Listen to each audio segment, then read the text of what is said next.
Olá pessoal, nós somos acadêmicas do curso de Medicina da UFT e esse vídeo é fruto de um projeto de anatomia que visa contemplar indivíduos PCDs, principalmente mulheres com deficiência auditiva, abordando o sistema genital feminino, principalmente a parte interna e externa.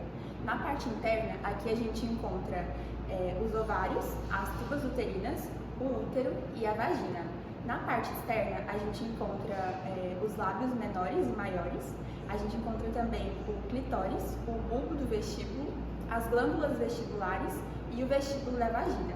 Ao final desse vídeo também, a gente vai trazer para vocês informações sobre o câncer do colo de útero. Nessa peça, podemos analisar as relações topográficas de algumas estruturas com a anatomia do sistema genital feminino.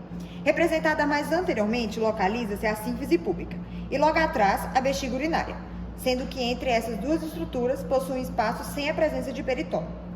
A bexiga está localizada anterior ao corpo do útero e logo atrás da uretra feminina, que seria essa região, está localizada a parede anterior do canal vaginal, que seria essa parte, essa porção. E posteriormente ao útero e à vagina, localiza-se o reto.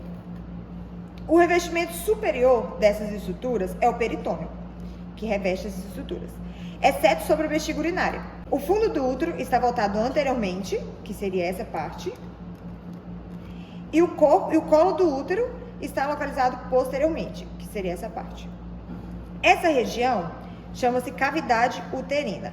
E se você pode perceber que ela não é tão proeminente como a cavidade da bexiga. Ela é mais colapada. Por quê? Porque a parede do útero ela é mais espessa, principalmente a camada do miométrio, que seria essa região. Nessa segunda peça, a gente pode verificar melhor a localização e a posição do útero, das tubas uterinas e dos ovários. Essas estruturas, útero, tubas uterinas e ovários, estão presentes na região da pelve menor, ou pelve verdadeira, que seria um espaço delimitado pela parte superior da sínfise púbica e a região superior do saco.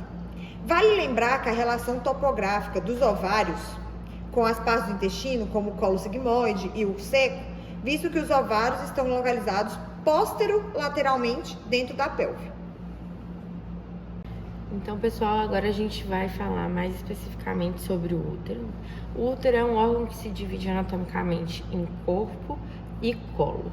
O colo se resume aos 2/3 superiores e aqui a gente pode visualizar o fundo do útero, que é uma estrutura arredondada e situada superiormente entre os ossos uterinos.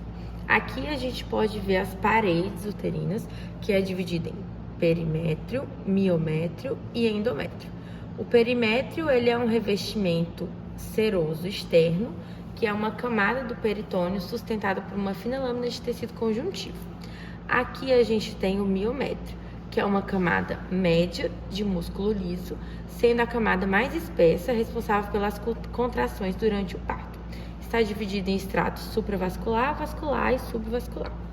Já o endométrio é uma túnica mucosa interna que sofre modificações cíclicas. Ocorre a implantação do blastocisto no ciclo menstrual.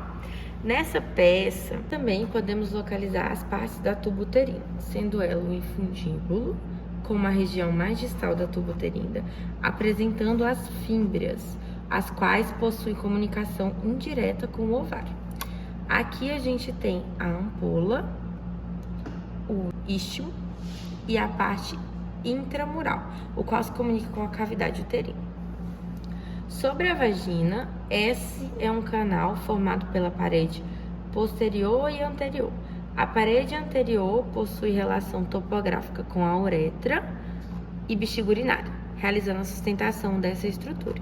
Esse canal ele se abre na região da vulva, no ósseo da vagina. Essa região recebe o nome de vestíbulo da vagina, que é uma fenda entre os lábios menores do pudendo. Agora, continuando aqui a anatomia externa, a gente trouxe uma peça anatômica da vulva. Aqui nós temos os lábios maiores do pudendo, que formam os limites laterais da vulva, cuja possui pregas cutâneas e tecido adiposo. A função dos lábios maiores é a proteção do ósseo externo da uretra, que é essa estrutura, e do ósseo da vagina, essa estrutura. Aqui a gente tem os lábios menores. Os lábios menores, ele possui pregas cutâneas, sem pelo e sem tecido adiposo. É uma região muito vascularizada e possui terminações nervosas, localizado entre os lábios maiores da vagina e circundam o vestíbulo da vagina, essa estrutura aqui. Na região inferior, a gente pode visualizar o frênulo dos lábios do pudendo e a comissura posterior dos lábios. E aqui a gente vê a presença da linha Ref. Essa linha ela se estende da comissura posterior do pudendo até a região anal. Como nessa estrutura não foi representado o clitóris, a gente trouxe aqui para vocês uma representação dessa estrutura que está relacionada com o centro de prazer. Aqui a gente tem a glândula do clitóris, aqui a gente pode visualizar o corpo, aqui os ramos do clitóris e aqui a gente tem uma outra estrutura que é o bulbo do vestíbulo. E agora eu vou falar um pouco sobre o câncer de colo uterino. Aqui a gente tem uma peça, uma réplica, e antes de falar do câncer propriamente dito, eu vou falar um pouco sobre a anatomia dessa região. Aqui na parte interna do útero, a gente teria o endocervice e por fora do colo uterino na região vaginal, o ectocervice. Esse canal cervical, que é a região de transição, é uma transição entre endo e ectocervice, e é a área onde mais ocorre os casos de câncer. Aqui a gente tem os cânceres de colo uterino acontecendo principalmente na parte do epitélio dessa região, e a região do ectocervice, ele é célula escamosa e está relacionado com 80% dos casos. A região interna são epitélio glandular e vai dar origem ao adenocarcinoma, 20% dos casos de câncer de colo uterino. Agora, em relação ao desenvolvimento e grau do câncer. Ele é causado pelo HPV, que é um vírus, e a gente tem uma neoplasia intraepitelial cervical, sendo as lesões em 3 graus, de 1 a 3, em ordem crescente de agressividade. Aqui a gente tem um colo de útero quase normal, só tirando essa região da vermelhidão, né, seria um colo normal. Aqui poderia ser um processo inicial do desenvolvimento do câncer. E aqui os outros estágios, né, mais avançados. O último estágio, estágio 3, de mais agressividade, ele tem essa denominação devido a uma evolução até a membrana basal do epitélio do colo uterino. Ele não se desenvolve em metástases, porque ele ainda está contido dentro do epitélio, mas uma denominação mais agressiva do que ele poderia ser metástases e se espalharem para outras regiões, como útero, vagina, e atingir linfonodos dessa região, que circulariam para outras áreas do corpo mais distantes, né? Aí atingiriam pulmão, fígado, ossos e outras regiões. Agora, em relação aos sintomas e sinais dessa doença, é importante que a mulher fique atenta a alterações corporais, e a gente tem ali os principais sinais e sintomas. São sangramento vaginal, dor durante a relação sexual, sensação de peso e dor na região pélvica, sintomas urinários e retais também, e odor por secreção vaginal, ou um odor desagradável devido à própria proliferação do tumor e uma região que fica mais suscetível a bactérias. Agora, em relação à vacina do HPV, existem mais de 100 tipos de vírus HPV, e a vacina atualmente usada, ela é contra os vírus 16 e 18, que são ali os que mais causam câncer de colo uterino. Toda vacina ela tem a ideia de aumentar drasticamente a força do nosso sistema imunológico frente à doença. E a vacina do HPV não é diferente. A ideia dela é exatamente isso, né? É com que quando a pessoa entrar em contato com esse vírus, ela tenha ali uma reação imunológica muito mais forte e rápida do que se ela fosse sensibilizada de uma forma natural.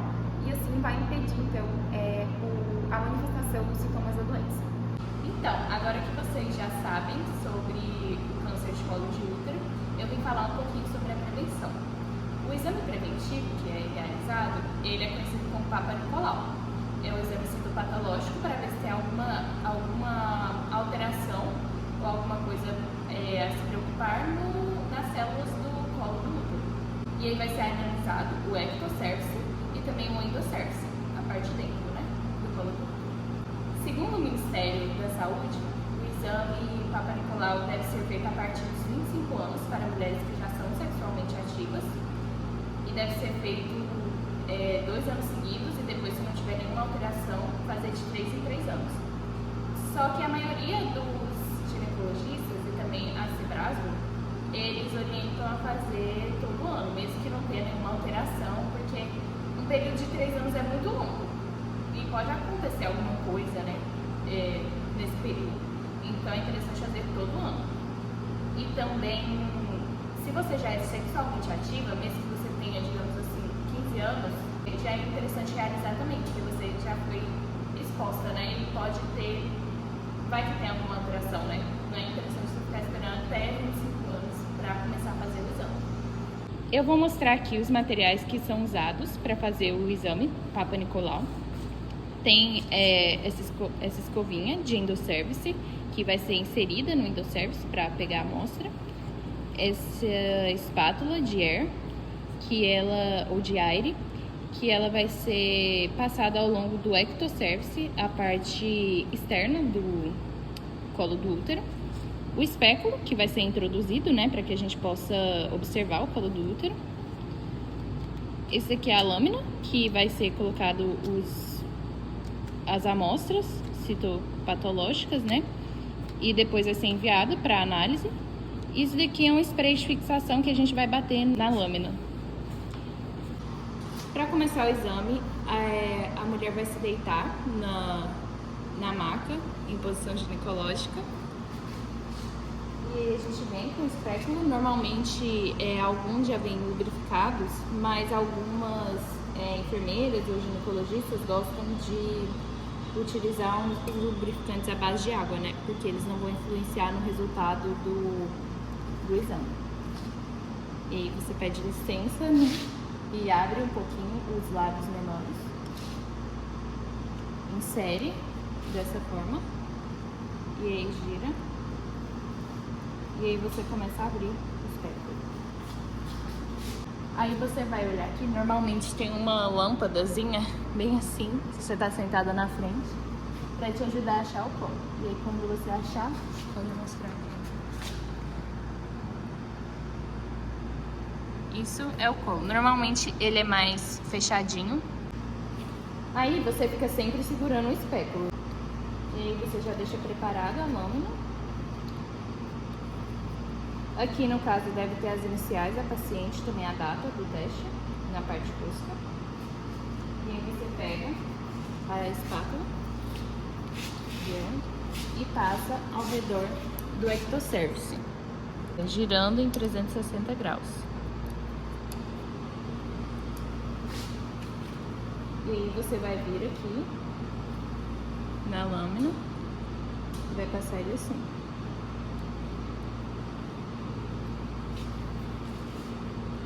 Aí você pega a escovinha endocervical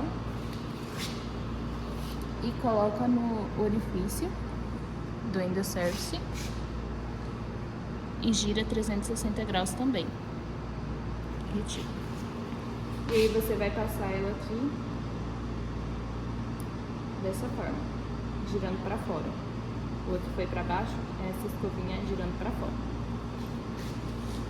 E aí só vai faltar bater o spray de fixação, bate umas 2 vezes e coloca de volta na caixinha e tá pronto para ser levado para ser analisado.